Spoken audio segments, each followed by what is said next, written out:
السلام علیکم ورحمۃ اللہ وبرکاتہ۔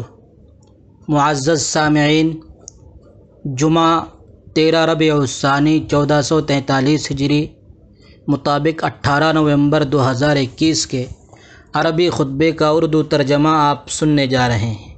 بسم اللہ الرحمن الرحیم، الحمد للہ رب العالمین، والصلاة والسلام علی رسول اللہ الامین وعلی آلہ وصحبہ اجمعین، اما بعد۔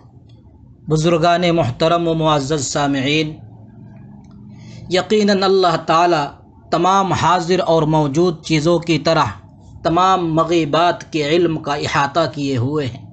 اسی وجہ سے اللہ تعالی فرماتے ہیں، عالم الغیب والشہادۃ الکبیر المتعال، وہ پوشیدہ اور ظاہر کا جاننے والا ہے، سب سے بڑا بلند مرتبہ ہے۔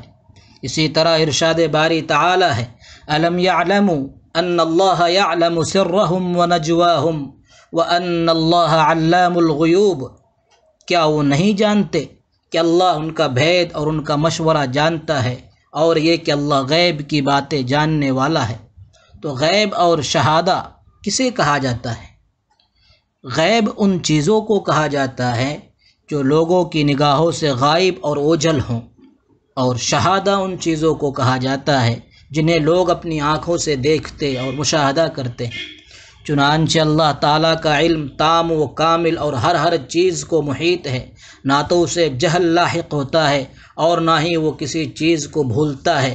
وَأَحَاطَ بِمَا لَدَيْهِمْ وَأَحْصَى كُلَّ شَيْءٍ عَدَدًا، اللہ تعالیٰ نے تمام کاموں کو اپنے قبضے میں کر رکھا ہے، اور اس نے ہر چیز کی گنتی شمار کر رکھی ہے۔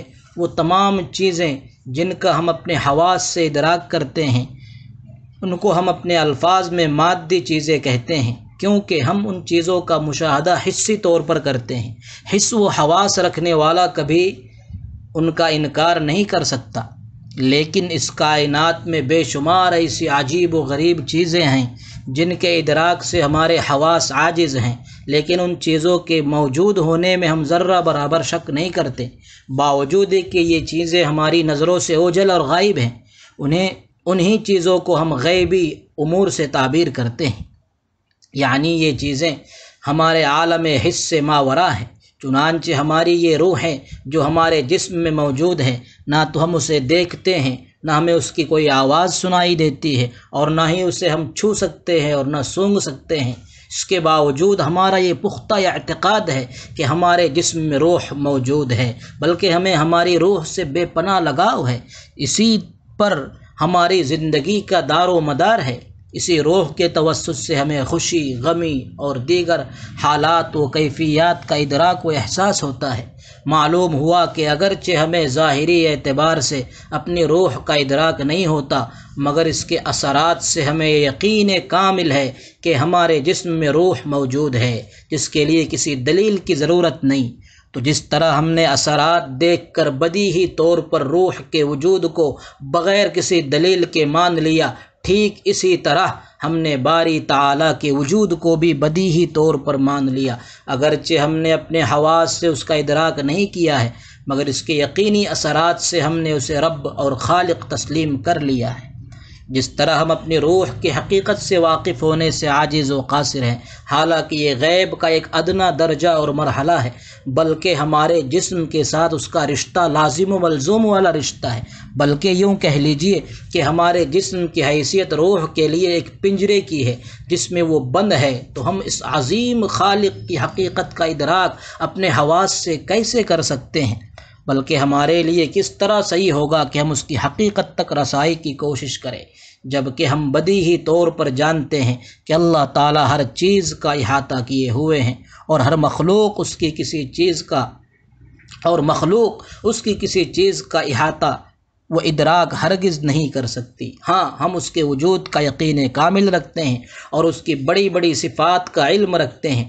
پھر ہمیں تحقیق و تفتیش کے بعد پتہ چلا کہ حضرات انبیاء علیہم السلام نے امور غیب میں سے جن چیزوں پر ہمیں مطلع فرمایا ہے، اس میں وہ بالکل برحق ہے۔ انہوں نے اللہ تعالیٰ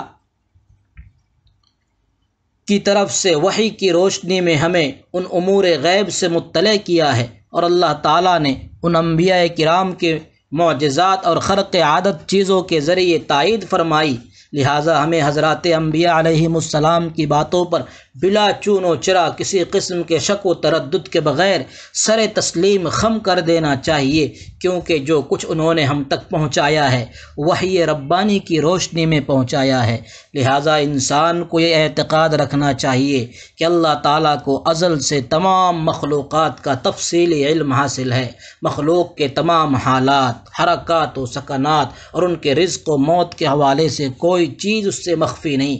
اس کے نزدیک حاضر و غائب اور سر و جہر سب برابر ہے، قرضے کے زمین و آسمان میں کوئی چیز اس سے مخفی نہیں ہے۔ اللہ کے علم پر یقین، اللہ کے علم پر ایمان انسان کو اس کی زندگی میں معتدل بنا دیتا ہے، چنانچہ نہ تو نعمت اس میں اکڑ اور غرور پیدا کرتی ہے اور نہ مصیبت اسے مایوس کرتی ہے، کیونکہ وہ جانتا ہے کہ سب کچھ اللہ تعالیٰ کے علم و ارادے سے ہوتا ہے۔